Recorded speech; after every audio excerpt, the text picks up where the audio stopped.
Assalamualaikum dear students. गोबर अस पोर पतमिस चैप्टरस मज कि इलेक्ट्रिक करंट प्रोड्यूस कर हीटिंग इफेक्ट यथ चैप्टरस मज यथ नाव मैग्नेटिक इफेक्ट ऑफ करंट अत मज पढ़ो कि कित पन इलेक्ट्रिक करंट प्रोड्यूस कर मैग्नेटिक फील्ड पानस अंद अंद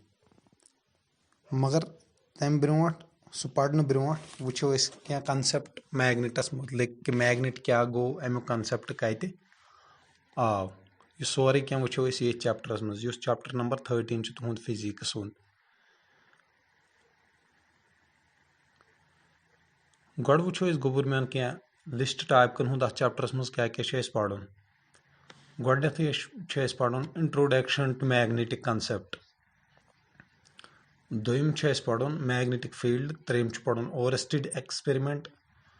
magnetism around straight conductor and thumbs rule rules to find direction of magnetism according to current, magnetism around bar magnet and circular coil,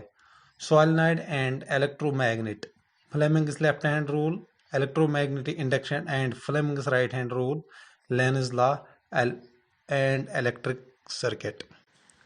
तेल करो स्टार्ट गोडनेथै पे वो मैग्नेट क्या गो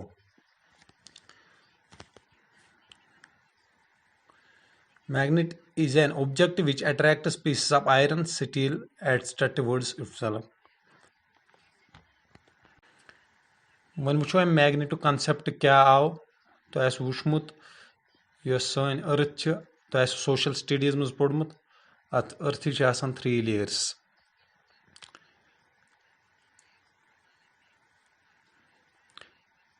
त्रे लेयर्स क्रेस्ट मजम लेयर मेंटल अंदरम लेयर कोर इस कोर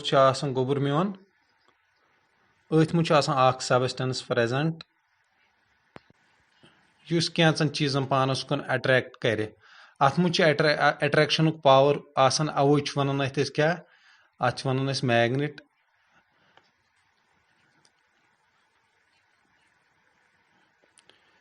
क्या naturally occurring अत वन क्या नेचुरल मैग्नेट अत वन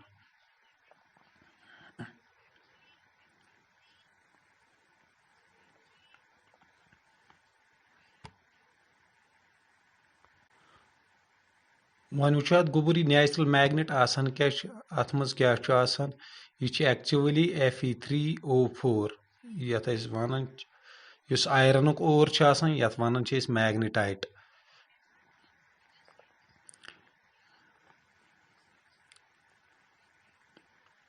साइंटिस्टो रिसर्च कर तमो वो अर्थ मज सबस्टेंस चीजन पानस कुन हे अट्रैक्ट कर क्या नेचर नेचरस मज पाने एग्जिस्ट गसान इसलिए वो तमो अत नेचुरल मैग्नेट अगर केमिकल कंपोजिशन वो अमिक तथ मज क्या Fe3O4 अत वन मैग्नेटाइट अत ब्याक नाव क्या लोडस्टोन ब्याक नाव क्या लोडस्टोन अति पे आव गोबर मोन मैग्नेटिक कंसेप्ट अत पे करो रिपीट क्या वो गोबर मोन कि अर्थ 3 लेयर्स अंदरम लेयर कोर अथ प्रॉपर्टीज अट्रैक्शन अमिच chemical composition Fe3O4 is iron ore यथ वन मैग्नेटाइट तथ ब्याक नाव लोडस्टोन वन हेको डिफाइन कर मैग्नेट कत वन चाहे नेचुरल या आर्टिफिशियल मैग्नेटिक मतलब क्या गो मैग्नेट गो सब्जेक्ट इस आयरन कन फीसन क्या अट्रैक्ट कर या स्टील इस पानस कुन तुम अट्रैक्ट कर पानस कुन अट्रैक्ट कर पानस चिपकावन तुम ये तुम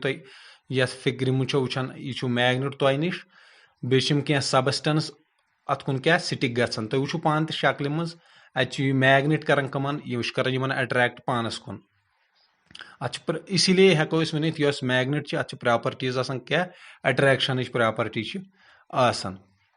यह क्या खास चीजन पानस कुन अट्रैक्ट कर प्रेथ कुन चीजस न क्या गोबर मोन यह थो याद तुम कि मैग्नेट अत प्रॉपर्टीज कमिच अट्रैक्शन प्रॉपर्टी मैग्नेटस सह प्रेथ कह चीज अट्रैक्ट कर सिर्फ क्या खास चीज अत अट्रैक्ट कर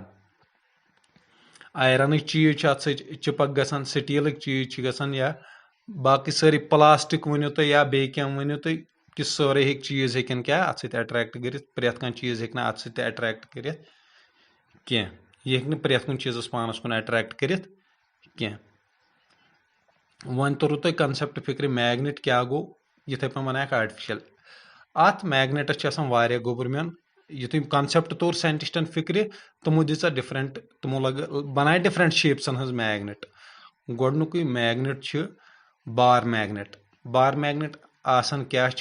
बार मैग्नेट एक डायग्रामस मज बनाइत गोबरमेन यह long rectangular piece of magnet मतलब जूट रेक्टेंगुलर पीस ऑफ मैग्नेट अत बार मैग्नेट वन दोयम गोबरमेन हॉर्शू शेप मैग्नेट हॉर्शू या अत ब्याक ना यू शेप मैग्नेट यह कत यह हॉर्शू शेप्ड या यू शेप्ड मैग्नेट यम साइंटिस्टो बन आर्टिफिशियल यम मैग्नेटस त्रेम कस्म गोबरमेन ब्याक तथ वन मैग्नेटिक नीडल क्या तुम वो अक मैग्नेटिक नीडल क्या अमिच डिफ्लेक्शन यह प्रेथ कुन साइडस हेकान यह ये पे डिफ्लेक्ट कर डिफ्लेक्ट अमिच डिफ्लेक्शन सत्य पाई लगन कि मैग्नेटिक फील्ड एक्चुअली अगर तो कित ओतान तोरा गोबरमेन फिक्र यथे पे ब्याक मैग्नेटिक कंपास यह तुह सारे वुचमुत यह लैब मज प्रेजेंट यह यूज कर अलग डायरेक्शन फाइंड कर एक पॉइंटरस पे लिखित नॉर्थ साउथ युथी अलग वारियान जगहन पे निवान अम पॉइंटर डायरेक्शन चेंज गसान पान तरन फिक्र तहन north south east west Kapoor यम पजे शेप्स क्या मैग्नेटन हज यह बार मैग्नेट पोड़ rectangular sorry horseshoe shaped magnetic needle पोड़ बे पोड़ मैग्नेटिक कंपास यम सारी मैग्नेटिक बेसिस पे काम करान वन पढ़ो क्या फैक्ट्स कमिक मैग्नेटस मुतलिक दपन ये कह मैग्नेट फ्रीली सस्पेंड करहोन मतलब गंड करहोस पत त्रोन अलहोन सह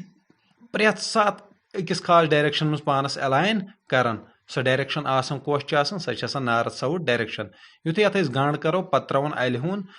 पत हिलावन यह मैग्नेट युथी मैग्नेट रेस्टस पे यह गोबरमेन पान हमेशा अलाइन करान पन्नस पानस अक्सी डायरेक्शन कुन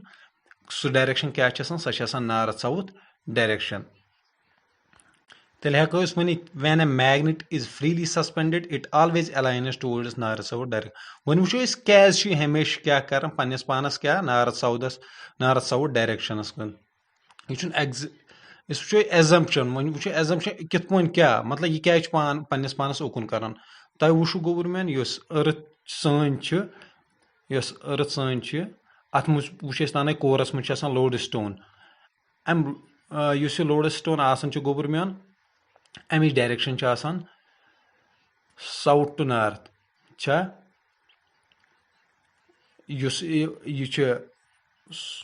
वो लोड स्टोन अमिच डायरेक्शन साउथ टू नॉर्थ इसीलिए अगर फ्रीली सस्पेंडेड मैग्नेट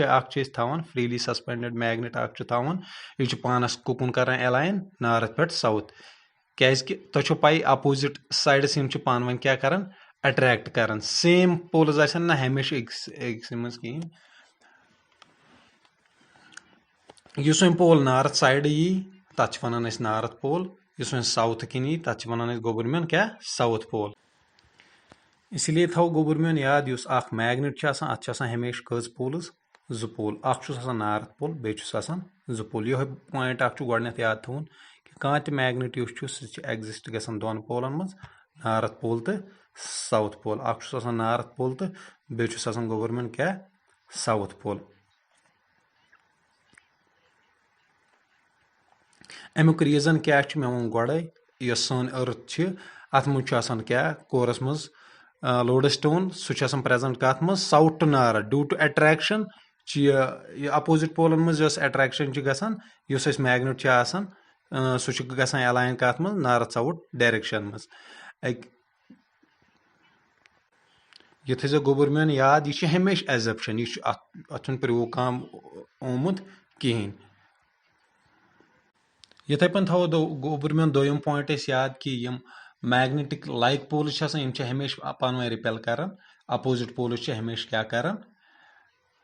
अट्रैक्ट कर तुम वो एग्जाम्पलस मज अगर मैग्नेट अगर नॉर्थ अनहोक नजदीक यम करें पान वन रिपेल यथे पन अगर साउथस कुन निमो नॉर्थ यह कर अट्रैक्ट पानस कुन यह तुम वुचमुत तो गोबुर मेन वारिया लट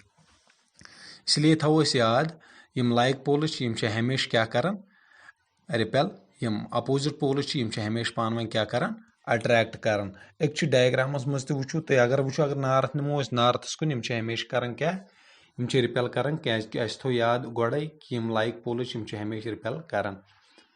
यथे पन पाई गोबुर मेन यम मैग्नेटिस एग्जिस्ट गसान हमेशा एज डायपोल्स तमुक मतलब क्या गो कि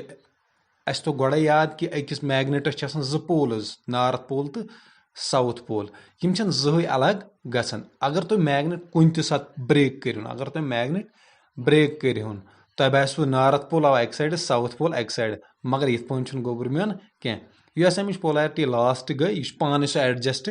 करान यह पान एक साइड नॉर्थ अनान बे साइड पान क्या साउथ अनान अगर तुम बे काट अत करू तो वो पान बे अत क्या नॉर्थ बे क्या साउथ गोबुर मेन इसीलिए थो याद कि क्या अगर अम खोत लकुट तो हिस्स करो तथ मज सह एग्जिस्ट गसान एज डायपोल तथ मज तक नॉर्थ पोल तो साउथ पोल तो वो फिगर मज तो वो एक साइड नॉर्थ पोल बे साइड साउथ अगर खबर कत हिस्स करो यह हमेशा क्या करान यह हमेशा एग्जिस्ट गसान एज डायपोल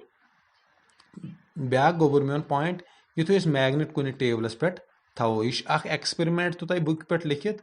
अगर अकिस मैग्नेटस अंद अंद क्या थो आयरन नेल्स अत पे पढ़ो गोबुर ब्या कंसेप्ट मैग्नेट के ब्या फैक्ट ये वन मैग्नेटिक फील्ड अगर कह चीज अन मैग्नेट नजदीक अगर सह दूर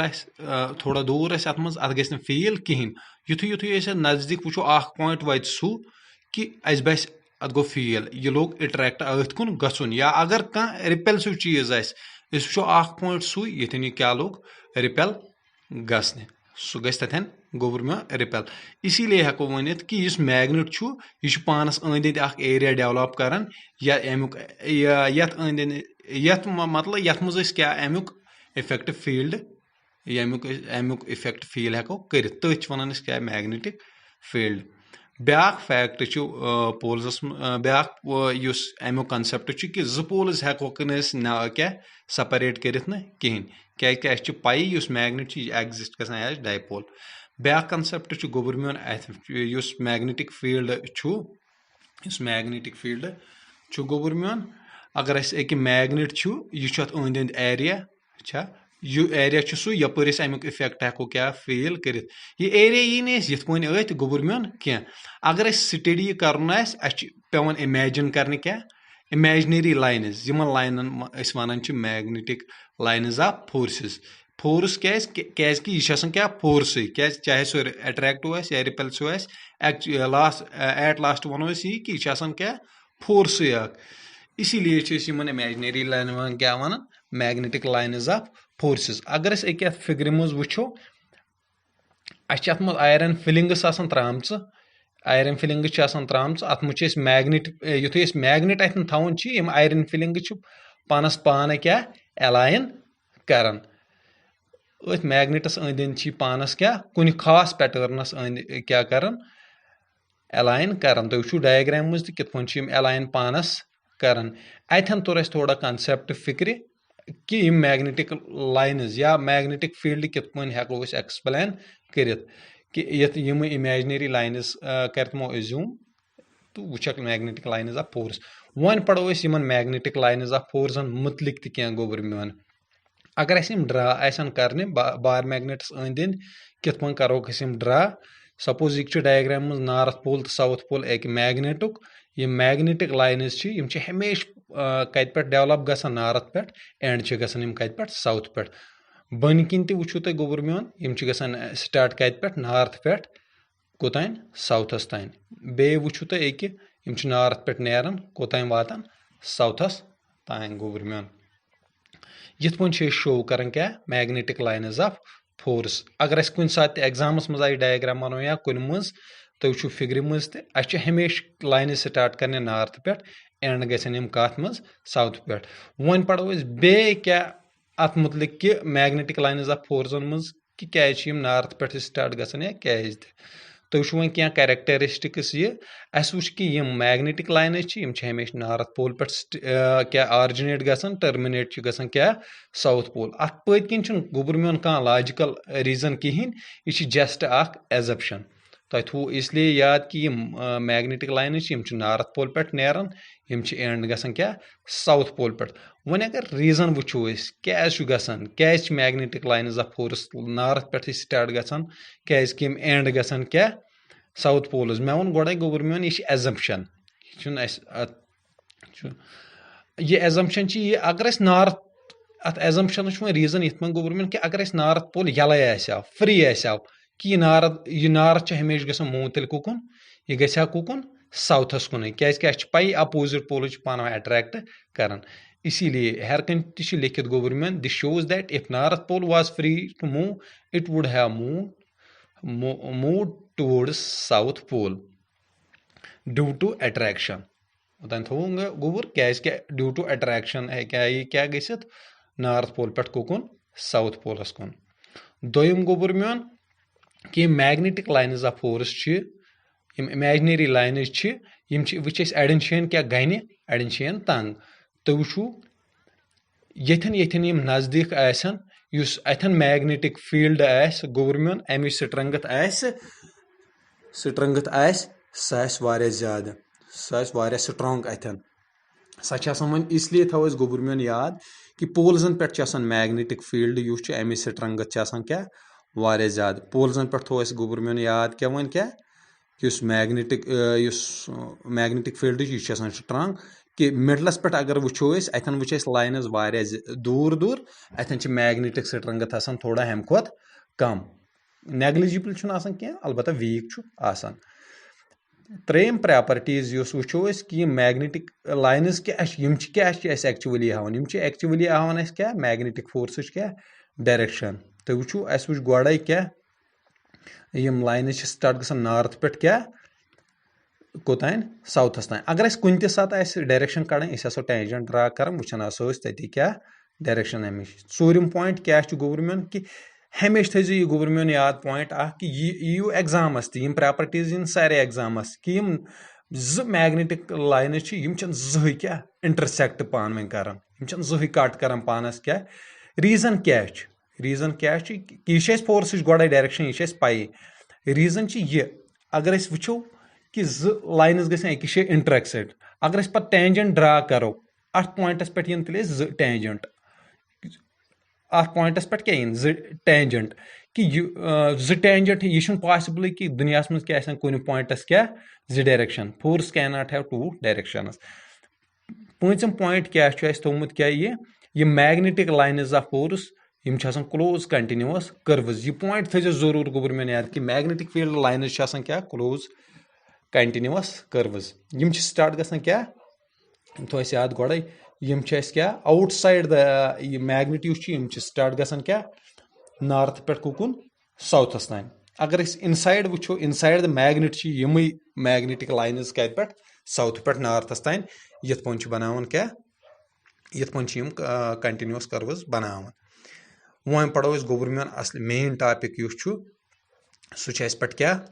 ओरस्टेड एक्सपेरिमेंट यथ वन ओरस्टेड ओरस्टेडन कोर प्रूव कि कित पन इलेक्ट्रिक करंट क्या प्रोड्यूस कर magnetic field he conducted an experiment and proved electric carrying wire produces magnet around it यह सरप्राइजिंग एक्सपेरिमेंट यह बुकन पे गोबरमियोन लिखित अम ओरस्टेडन क्या कोर यह ज्यादा एक्सपेरिमेंट करान यम तम सज एक्सपेरिमेंट इलेक्ट्रिक सर्किटस क्या रिलेट अस पोड़ इलेक्ट्रिक क्या इलेक्ट्रिक सर्किट पढ़ ओरस्टेड ज्यादा एक्सपेरिमेंट करान कत इलेक्ट्रिक क्या सर्किट में यह अक दह एक्सपेरिमेंट करान बाई चांस वुचम क्या अमिस मैग्नेटिक नील्ड अत नजदीक क्या सह पैरेलल अथ कंडक्टरस युथु सर्किट स्विच ऑन कोर युथु अत मज क्या करंट फ्लो गो अम वुच क्या अत मज अम वुच अत मज डिफ्लेक्शन गसान यह गो वारिया इमेज अम सत अम वुच कित पन गई क्या डिफ्लेक्ट अत मज बैटरी ते स्विच तो सोरे क्या अत मज युथु अम स्विच ऑन कोर युथु अत सर्किटस मज करंट पोक अम वुच क्या यस नीडल मैग्नेटिक नीडल मे वो गोड़े यह मैग्नेटिक नीडल डिफ्लेक्ट कर क्या अत मज डिफ्लेक्शन गसान मे वो आदि कि यम सात क्या मैग्नेटिक नीडल डिफ्लेक्शन तम सात कर यम सात अत अंद अंद क्या मैग्नेट अम वो और स्टूडेंट यूथ एक्सपेरिमेंट कोर अम वो अत क्या अम वो डिफ्लेक्ट गसान अमुक मतलब गो अमिस अम तर अमिस फिक्र कि अंद अंद क्या मैग्नेट मगर और मैग्नेट थोमुत कहें वन क्या अतन सर्किट अमिस तर फिक्र कि तेल अथ क्या सर्किटस मज क्या मैग्नेट यम सत मज क्या डिफ्लेक्शन गई अमे करंट सत क्या अत मज डिफ्लेक्शन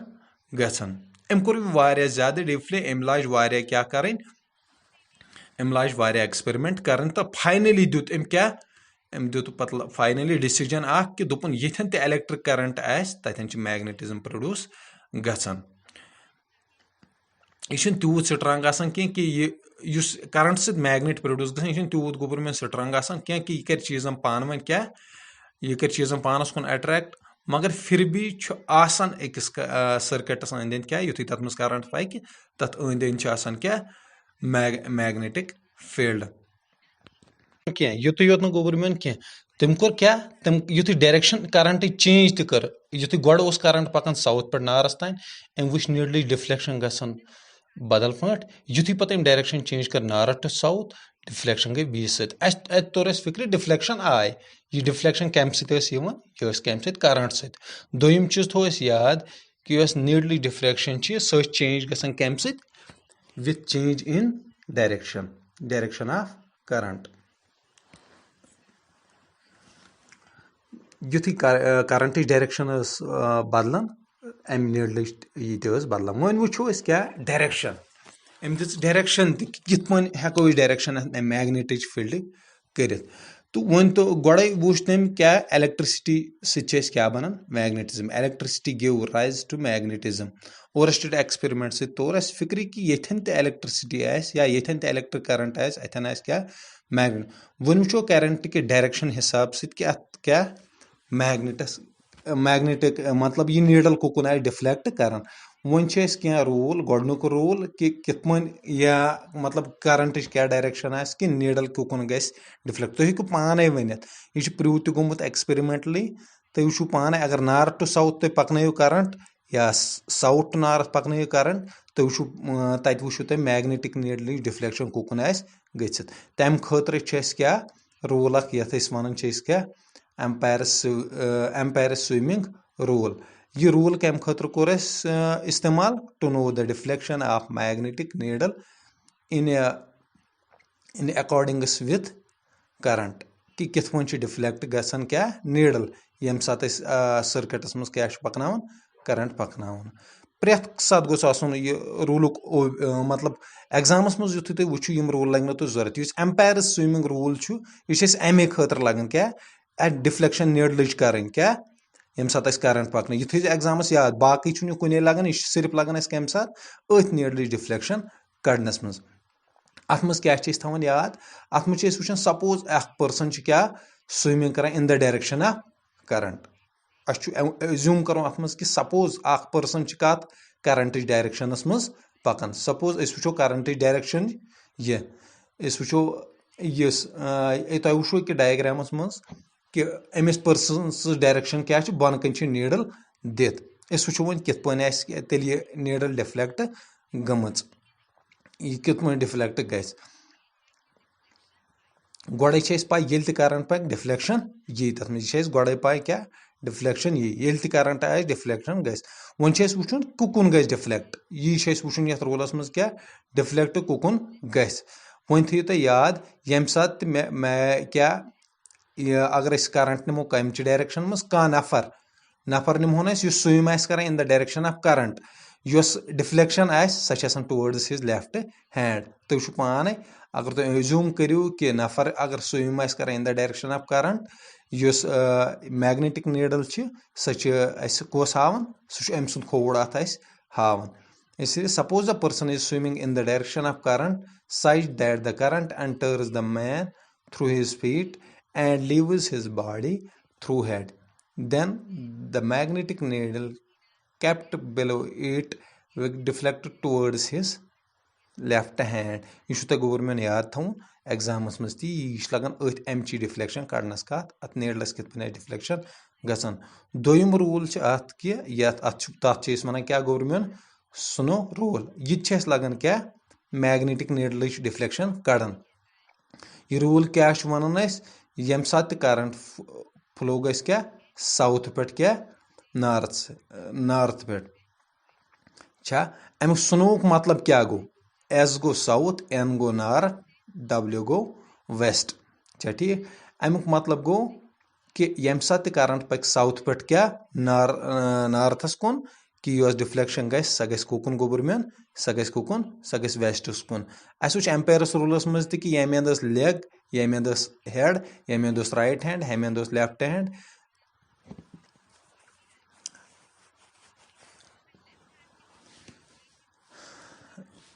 अस वो पाने तुम वो गोवर्मेंट पाने तत वो लेफ्ट हैंडस कुन डिफ्लेक्शन गसन तिथे पे वो ये वेस्ट कुकुन यह तुकन डिफ्लेक्ट गसन सुनो रूलस मज थो याद कि यम सात करंट क्या यम सात करंट पक क्या साउथ पे नॉर्थस कुन इस मैग्नेटिक नीडल यह डिफ्लेक्ट कर कुकुन वेस्टस कुन वन वो गोबर अत पे क्या कि स्ट्रेट कंडक्टर स्ट्रेट तार अत अंद अंद कित मैग्नेटिक फील्ड प्रोड्यूस गसान यम सात अत मज क्या करंट पकान आस मगर यह जरूरी याद थोन यम सात अत मज करंट आस पकान यथे वन अगर अत मज करंट पकान आस कहीं तेल पाई अत अंद अंद गस मैग्नेटिक फील्ड प्रोड्यूस कहीं तुम वो अकिस डायग्रामस मज सोरे कित अरेंजमेंट कोर्मुत सोरे अत मज कार्डबोर्ड ओनमुत कार्डबोर्ड मज तार तरम अत अंद अंद आयरन फिलिंग्स क्या छचम आयरन फिलिंग्स क्या या बे क्या ओनमुत कंपास सु यम सात स्विच ऑन कर वुचान अत मज क्या मैग्नेटिक फील्ड प्रोड्यूस गसान अत मज मैग्नेटिक फील्ड प्रोड्यूस सु ये वन मैग्नेटिक आस पाई मैग्नेटिक लाइन्स क्या हेचने अत मज जरूरी ये मैग्नेटिक फील्ड सह मैग्नेटिक फील्ड गो क्या मैग्नेटिक लाइन्स ऑफ फील्ड वन वुचन लाइन्स लाइन्स कित पे बन क्या अत स्ट्रेट कंडक्टरस कित पे बन लाइन्स अंद अंद गोड़े वो लाइन बनान क्या concentric circle magnetic lines are in concentric circles तुम पान यह मैग्नेटिक फील्ड ऑफ लाइन्स कत मज कंसेंट्रिक सर्कल दोयम यह डायरेक्शन लाइनन सह रिवर्स गसन यम सात क्या करो करंट डायरेक्शन रिवर्स करो यह थो गवर्नमेंट पॉइंट अक याद यम सात डायरेक्शन क्या करो करंट रिवर्स करो कि मैग्नेटिक लाइनन डायरेक्शन सह क्या गसन क्या रिवर्स यम सात वन थो अत पे याद यम सात करंट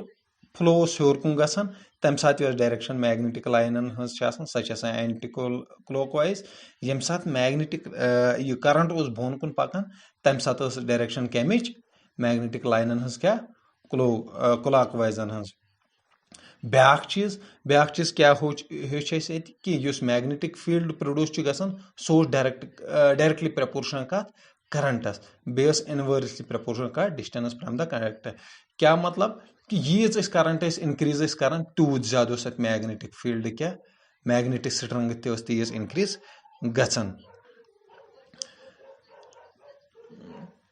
बे यूत दूर दूर अत कंडक्टरस गसन क्या तूत मैग्नेटिक फील्ड असर क्या कम गोवर्मेंट गसन यह थो यह पॉइंट याद कि यूत दूर गो कंडक्टरस नश तूत मैग्नेटिक फील्ड इफेक्ट क्या गसन कम गसन सह वीक गसन वन थो तो याद कि स्ट्रेट कंडक्टरस क्या मैग्नेटिक लाइन्स बनान कंसेंट्रिक सर्कलस मज दोयम थो याद यम सात डायरेक्शन कर करंट चेंज तम सात क्या गसन तम सात मैग्नेटिक लाइन्स क्या रिवर्स गसन त्रेम चीज कि यम सात करंट फ्लो अपवर्ड्स गसन मैग्नेटिक लाइन्स एंटी क्लॉकवाइज चूरम थो याद कि यम सात करंट बोन कुन तम सात मैग्नेटिक लाइन डायरेक्शन क्लॉकवाइज बे थो याद magnetic field directly proportional to the current inverse proportional to the direction one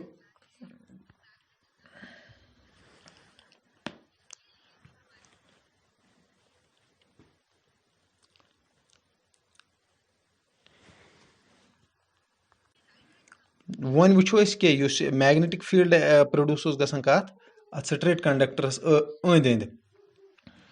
straight conductors अंदि अंदि क्या गसान अत अंदि मैग्नेटिक फील्ड प्रोड्यूस गसान तमिच डायरेक्शन वो क्या वुचो